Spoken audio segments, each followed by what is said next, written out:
안녕하십니까, 이진우입니다.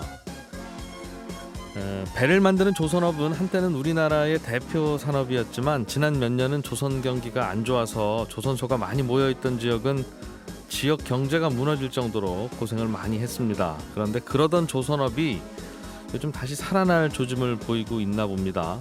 올 들어서 초대형 수주 소식이 계속 전해지면서 일감이 많이 몰리고 있는데요. 이런 호황이 내년까지 이어질지 아니면 또 여러 가지 또 변수들이 남아 있는지 요즘은 조금 달라진 조선업계의 분위기, 앞으로 전망은 어떤지 좀 살펴보겠습니다. 3월 16일 화요일 손에 잡히는 경제, 광고 듣고 바로 돌아오겠습니다. 아침에 나온 경제 뉴스들 중에 중요한 것들 좀 살펴보겠습니다. 오늘은 조인디의 고란 기자, 어서 오십시오. 네, 안녕하세요. 아파트 공시가격이라는 게 있어요. 아파트 가격은 뭐 매일매일 오르고 내리는데 이제 세금 내는 기준, 건강보험료 계산하는 기준은 이제 공시가격이라고 해서 매년 이제 정하죠. 이게 최근에 빠르게 올라오는 분위기이긴 했어요. 그래서 시가하고 비슷하게 맞추자고 네네. 해서 또 발표가 됐는데, 그래서 올해분이 참 많이 올랐다 이런 게 반응이더군요. 네, 결론부터 말씀드리자면 19% 올랐습니다. 정말 많이 올랐죠. 이게 주가가 아니고 아파트 가격이 이렇게 오른 거거든요. 예. 14년 새 최대 상승폭이고요. 2017년에 22.7% 올랐는데 그 14년 만에 최대치로 올랐습니다. 근데 세종시가 무려 70% 넘게 올랐습니다. 경기, 대전, 서울, 부산이 20% 안팎 올랐고요. 예. 사실 현 정부 들어서 공시가격이 좀 오르는 추세이긴 했습니다. 2017년 4.4%, 뭐 2018년 5.02%, 2019년 5.23%, 2020년 5.98%. 예. 그런데 올해 갑자기 급등했거든요. 이 왜 급등했나를 보면 사실 부동산 공시가격 현실화 계획을 지난해 11월에 정부가 수립을 했습니다. 쉽게 말해서 시가랑 좀 비슷하게 가자라는 거였습니다. 그 현실화율이 70.2%거든요. 지난해 대비해서 1.2%포인트 올랐습니다. 그 현실화율 자체가 개선된 거는 약간 소폭에 불과하거든요. 그런데도 이렇게 많이 오른 건 결과적으로 아파트 값이 많이 올랐기 때문이다라고 해석이 됩니다. 예. 그 공시가격은요, 다음 달 5일까지 소유자 등의 의견 청취를 받고 중앙부동산 가격공시심의위원회 심의를 거쳐서 29일 날 결정 공시됩니다. 그러니까 혹시 내 아파트 공시가격에 좀 불만이 있다라는 분들은 다음 달 5일까지는 반드시 의사표현을 해주셔야 됩니다. 예.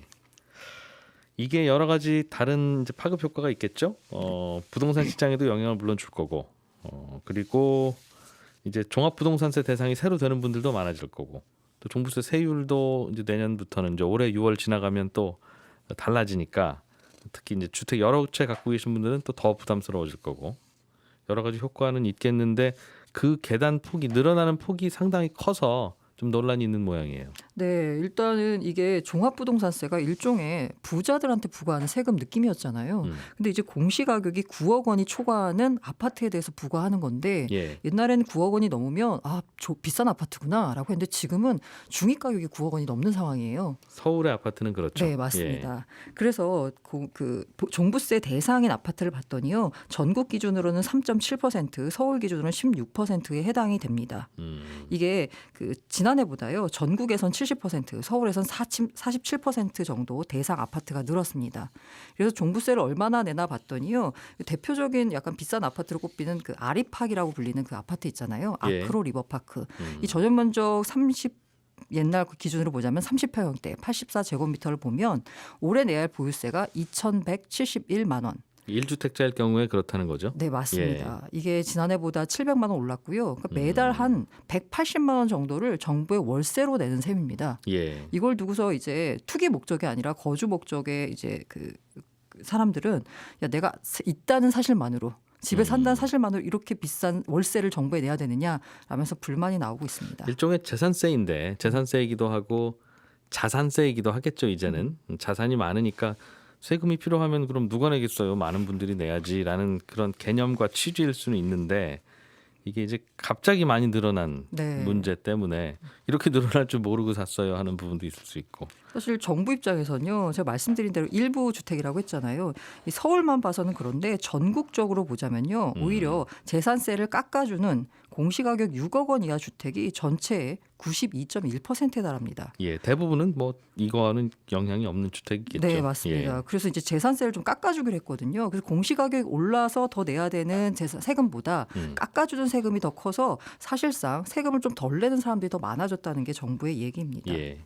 또 반대편에서 보면 집값이 많이 올랐는데 그 정도 세금도 안 내냐 이제 이런 그렇죠. 반론도 있어요. 근데 또 거기에 대해서는 집값 오른 거는 양도세로 내는 거지 왜 또 보유세로 걷어가냐 하는 반론도 있고 하여튼 뭐 이 얘기는 하다 보면 끝이 없는데 부동산 시장에는 조금 요즘 영향을 주는 것 같긴 하더군요. 이래서 이제 매물들이 나오기 시작하면 그 두 가지 얘기가 있어요. 예견됐다. 시장 충격 없다. 야, 공시가격 오르는 거 몰랐냐. 그러니까 아마 이것 때문에 세금 부담 이미 예상했기 때문에 뭐 매물이 나오거나 하진 않을 거다. 예. 시장이 정체될 수는 있어도 하락하진 않을 거다라는 전망이 있고요. 또 다른 한편에서는 아니다. 실제로 세금 고지서를 받아보면 사람 마음이 달라진다.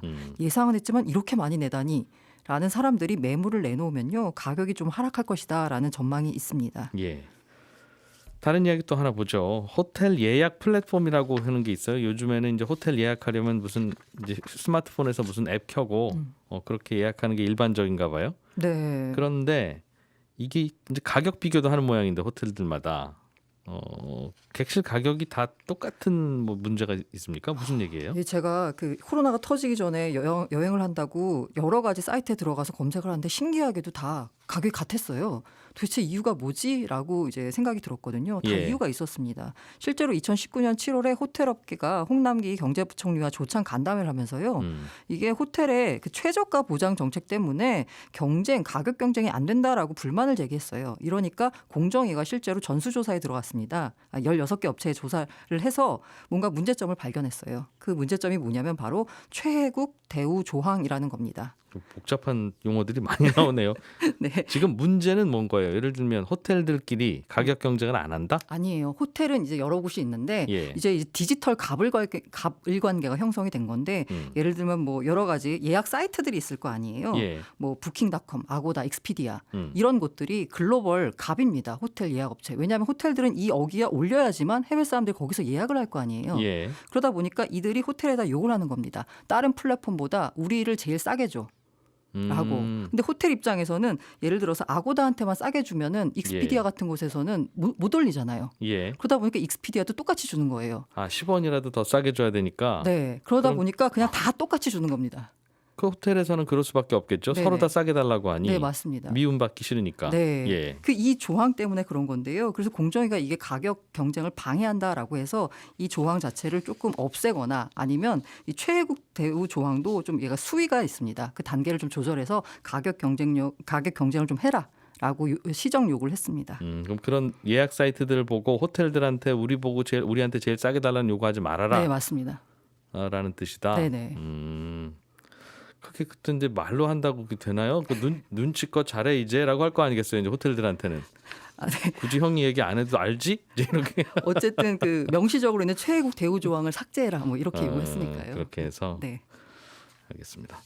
넷플릭스라고 하는 OTT 서비스가 있습니다. 네. 여기 들어가면 이제 한 달에 뭐 10,000원 안팎 내면 여러 영화들을 볼 수 있는 건데 보통은 이거 아이디를 여러 사람이 함께 나눠 쓰고 돌려 쓰고 하는 경우도 있죠. 저도 빌려 쓰고 있거든요. 그런데 뉴욕타임즈가 보도가 나왔는데 예. 넷플릭스가 이 비밀번호 공유가 의심되는 사용자에게 본인 확인 기능을 테스트하고 있다고 합니다. 아직까지 우리나라는 안 하는 것 같고요. 예. 이게 어떤 식이냐면 넷플릭스가 계정 소유자의 문자 메시지나 이메일로 별도 코드를 전송해서 본인 확인을 요청을 합니다. 예. 내가 접속해서 보려고 하면 본인 확인해 주세요. 만약에 내 계정이 아니라 쉐어하는 계정이면 이걸 모르잖아요. 네. 그러면 안내문이 뜬다고 합니다. 시청을 계속하려면 자신만의 계정이 필요하다. 그러니까 넷플릭스에 가입해라라고 안내문이 뜬다라고 합니다. 나눠 쓰기 작작하세요라는 근데 원래 넷플릭스 가입할 때 뭐 서너 명이 같이 쓸 수 있습니다. 가족들은 네네. 이라고 생각하고 또는 그런 고지를 받고 가입을 했기 때문에 이게 뭐 내가 아니라도 가족이 쓸 수도 있는 거고 그 가족은 이역 만리에 있을 수도 있는 건데 그 넷플릭스 약관에 보면요. 모든 예. 콘텐츠는 가족 구성원이 아닌 개인과 공유해서는 안 된다라고 약관상에는 나와 있습니다. 그러니까요. 그러니까 아이디 공유는 가족끼리만 해라라는 건데 지금은 모르는 사람끼리도 하고 있잖아요. 그게 이제 가족 같은 친구도 있을 수 있고 가족도 또 멀리 떨어져 있을 수 있어서 알겠습니다. 넷플릭스는 그런 고민을 하고 있네요. 고맙습니다. 네, 감사합니다. 고란 기자였습니다. 알아야 될 것들 많이 안내를 해주고. 눈높이에 딱 맞는 만인의 경제 과외 선생님. 다음 순서는 친절한 경제입니다.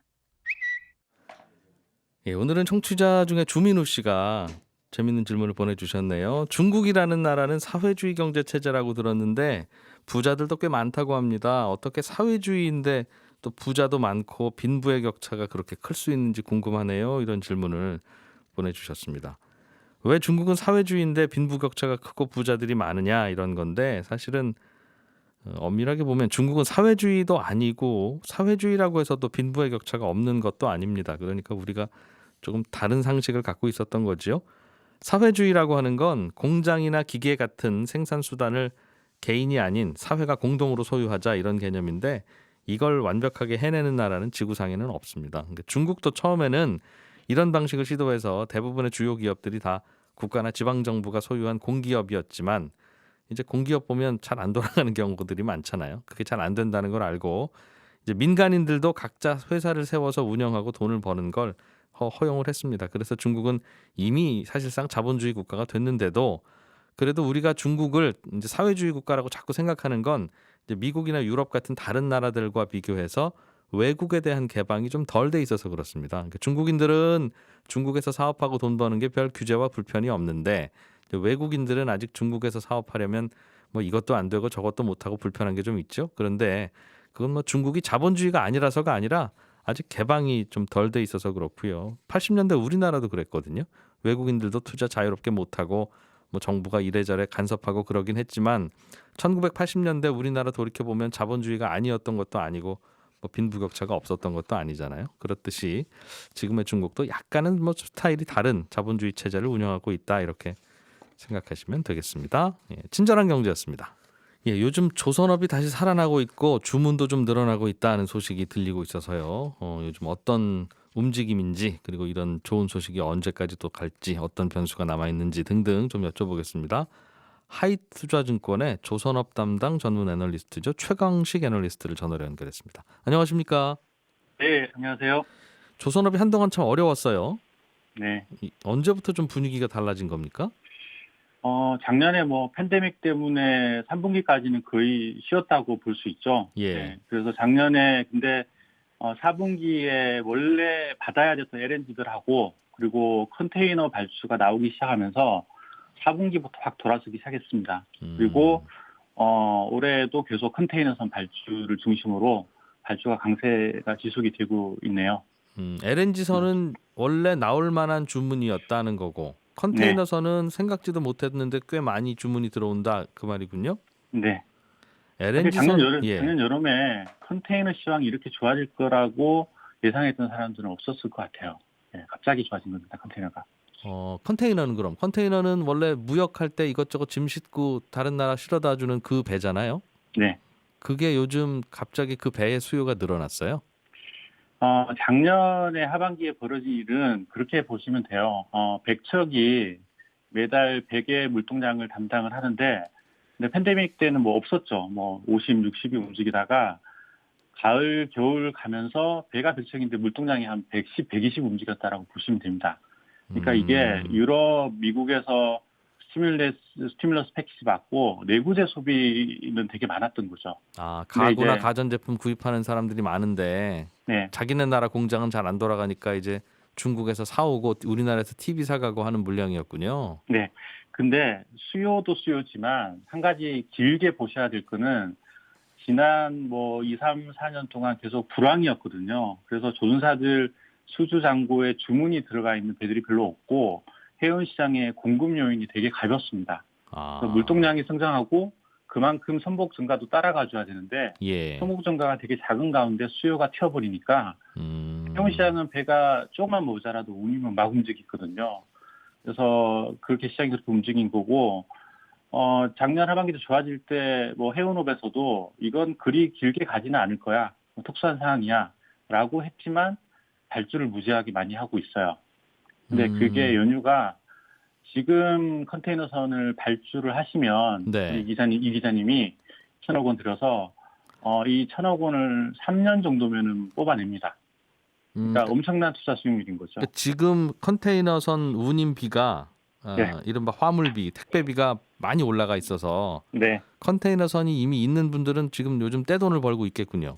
그렇죠. 그런데 지금 배 한 척이 어딘가에서 뚝 떨어지면 그 배값을 3년 만에 뽑는다.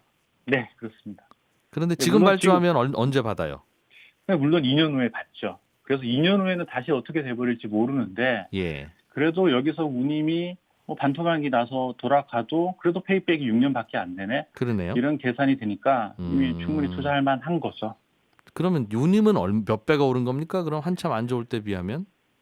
저는 이제 운임은 뭐 중고성가도 바닥에서 거의 뭐 50% 이상 올랐고요. 예. 운임도 거의 뭐 2배, 뭐 3배 올랐는데 예. 저는 이제 해운업 담당은 많이 하기 때문에 네네. 선박 투자 매력을 중심으로 보는데 사천치유급 같은 경우는 팬데믹 한창일 때는 페이백이 거의 뭐 20년 가까이 됐다가 지금 뭐 2년, 3년 올라온 겁니다.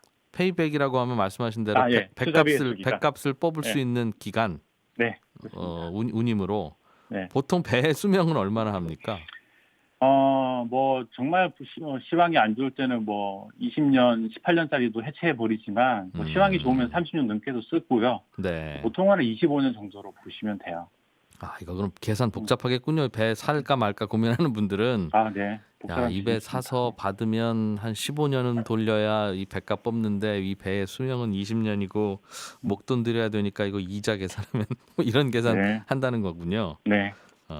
그런데 최근에 이제 운임이 많이 올라가다 보니까 컨테이너 빨리 주문하자. 네. 그러면 이런 계산은 결국은 모든 선주들이 비슷하게 할 거니까 앞으로도 그 계산이 달라지지 않는 한 계속 주문이 좀 들어올 걸로 봐야 되겠습니까? 네, 작년 뭐 11월, 12월부터 이제 협상이 많이들 일으켜졌고요. 예. 그게 작년 연말에도 계약으로 연결된 것도 있고 올해 들어서도 막 나오고 있어요. 그래서 작년에 대형 컨테이너만 한 뭐 6, 70만 TU가 나왔는데 예. 지금 뭐 매주 막 나오고 있어서 숫자가 막 쌓이고 있는데 지금이 벌써 한 60만 TU 되고 남아 있는 것들도 거의 한 뭐 8, 90만 TU가 됩니다. 예. 나올 것들이. 그러니까 예. 시장에 LOI가 돼서 곧 계약이 될 거야. 예. 또는 앞에 계약하고 추가로 옵션을 달기도 하거든요. 세척 발주하고 세척을 한 달 안에 행사할 거야. 이런 옵션까지 LOI까지 포함하면 올해는 거의 뭐 150만 TU는 넘어갈 것 같아요. 그렇군요. 네. 배값도 많이 올라갔겠습니다. 그럼? 중요한 부분인데요. 작년 연말에는 우리 조선사들이 1년 반 후에 급한 납기물들을 좀 채워야 돼서 예. 가격을 좀 박앤세일을 해준 셈이에요.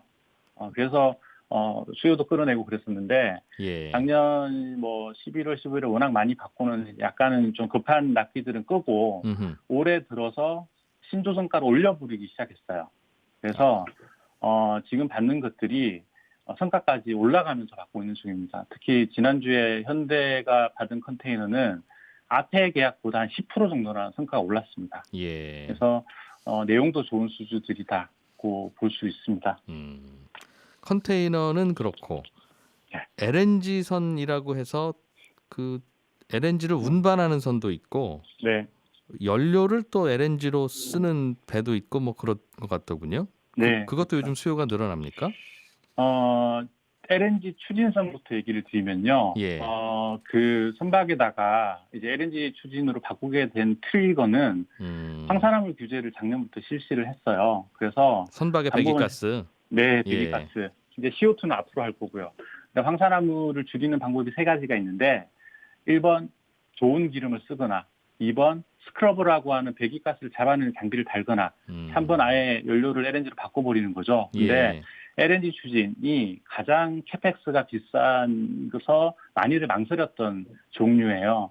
그래서 작년까지 전체 선박 발주에서 한 7% 정도가 LNG 추진이었는데 올해 15%로 늘고 있고요.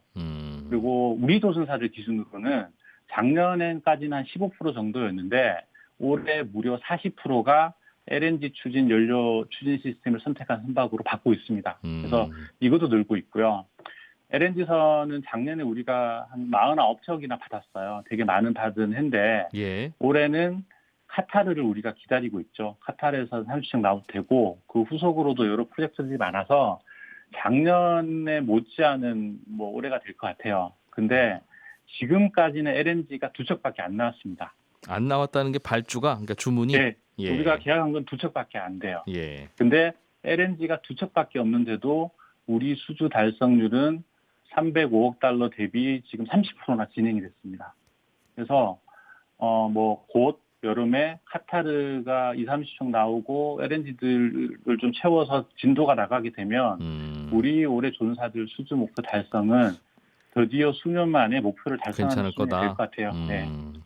카타르는 그 LNG 이제 캔에서 실어 나르려고 배를 주문할 준비가 돼 있다는 거죠. 네. 이게 투자 결정을 내렸고, 예. 그리고 2월, 3월에 천연가스를 액화해줄 터미널을 만들 업체를 치유다 테크닉으로 앞에서 앞바다에서 가스를 생산하는 설비를 만들 회사를 사이펌으로 선정을 했거든요. 그럼 남은 건 해운사 선정, 해운사가 이미 결정되어 있는 한국, 중국 약간 알겠어요. 공계약을 하는 결정밖에 안 남았습니다. 곧 주문이 들어올 거다. 네. 알겠습니다. 한동안 안 좋더니 또 요즘 또 다시 봄이 좀 오는 모양이네요. 고맙습니다. 잘 네. 들었습니다. 감사합니다. 예, 하이투자증권의 최광식 애널리스트와 함께 요즘 조선산업 좋아지는 분위기 이야기 들어봤고요. 손에 잡히는 경제는 또 내일 아침에 찾아와서 인사드리겠습니다. 이진우였습니다. 고맙습니다.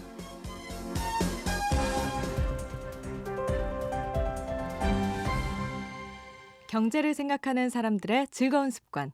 이진우의 손에 잡히는 경제.